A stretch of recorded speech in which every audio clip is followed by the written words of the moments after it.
One of the most amazing moments in a parent's life is when their child says their first word.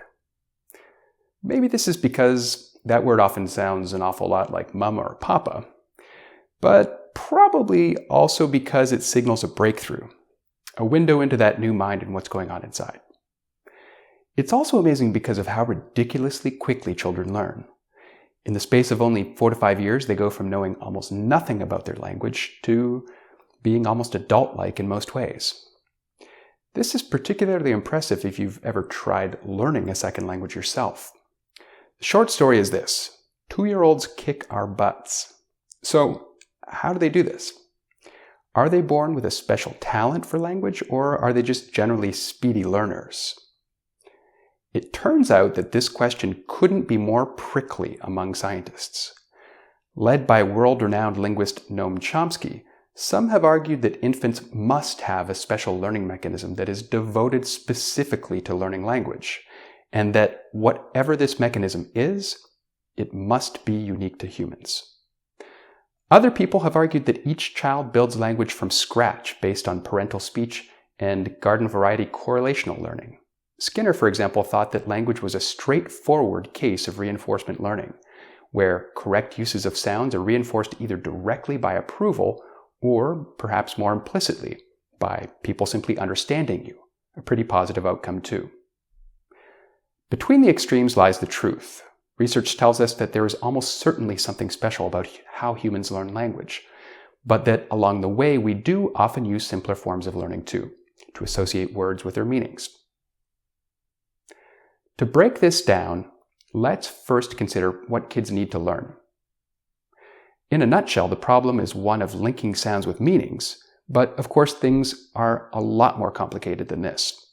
First, each language uses different sounds to represent meanings. In English, but not in Japanese, we hear a difference between the words lice and rice, which of course can have dire consequences in a restaurant. But there are lots of sounds that exist in other languages that speakers of English can't hear. In Hindi, for example, the state language of India, the words dal, dal, and dal all mean totally different things. Initially, we can't even hear these. To practice, try saying this doll and your doll, and you'll notice that where your tongue lands when you're making duh in each case is really very different, with audible consequences. Anyway, what's really cool is that infants don't actually need to learn this stuff. In fact, it turns out that before babies start speaking, they're actually better than adults at hearing these differences and can tell any distinction made by any of the world's languages. The menu of sounds is innate, and what needs to be learned is which ones are important to your language in your neighborhood of the world. Besides sounds, infants also need to learn the structure of their language. What does this mean? Well, part of it is learning the order of words. In English, the subject of a sentence comes before the verb, followed by the object, like, I kicked the ball. If you're Yoda, the object comes first, followed by the subject and the verb. The ball I kicked. In the real world, Yoda languages are somewhat rare, and most languages, about 75%, are either subject-verb-object, like English, French, Chinese, Swahili, and Zulu, or subject-object-verb, like Hindi, Japanese, Navajo, and Ancient Greek. But besides word order, there are also more subtle differences. For example, consider this sentence: I went to store to buy bread. Or think about this one: I have been walk for an hour. What's wrong with them? Well, most of us know what probably should have been said instead and how to fix these sentences, but we probably can't say much about why it has to be one way and not the other, besides just reciting the rules of English. Still, these are things that 3-year-olds easily master, but not adults, even with much more than 3 years of exposure. In fact, if you look at the English of immigrants to the United States, you can guess what age they were when they arrived by how able they are to detect these errors. A classic study by Johnson and Newport asked adults who had immigrated from China and South Korea to rate sentences like these. What they found is that performance was perfect among immigrants who had arrived before the age of 7, but significantly worse in people who arrived between the ages of 8 and 10, and worse still among people who arrived later. Even though all of these adults had many years after this to learn, the ones who arrived around the age of puberty or later never quite mastered English in the same way. This type of data has often been taken as evidence for a kind of biological sensitive period for learning language. Although we can learn new words our whole life, it's really hard to learn the grammar of a new language as adults or its sound patterns. Something about the infant brain is especially tuned to these types of information, a fact that led people like Chomsky to propose an innate learning mechanism for language. Another stunning piece of evidence for this hypothesis comes from some of the most interesting natural experiments I know, which happened in the 1970s and 80s in rural Nicaragua.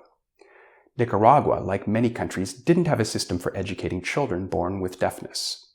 Children born deaf therefore stayed home with their hearing, speaking families and were isolated from other deaf children and from people who might expose them to a sign language.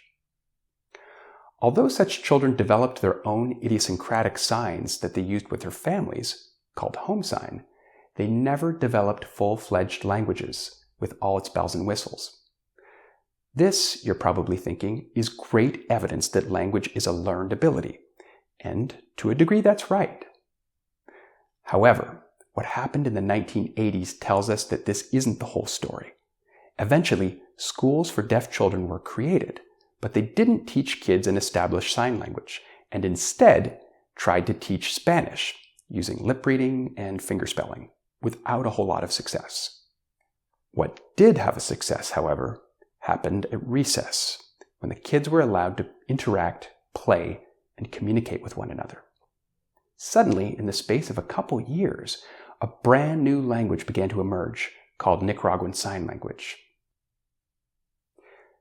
Scientists who studied the development of this language discovered something remarkable and surprising. This is that over time, the language changed and gradually incorporated the types of sophisticated grammatical rules that we see in other natural languages, like in English or American Sign Language. How could this happen? Critically, the language didn't change in all learners. The older learners hardly changed at all. Instead, it was the youngest children who appeared to change the language and impose more and more structure on it over time with each generation of learner. In other words, learning wasn't simply a process of soaking up information from the environment.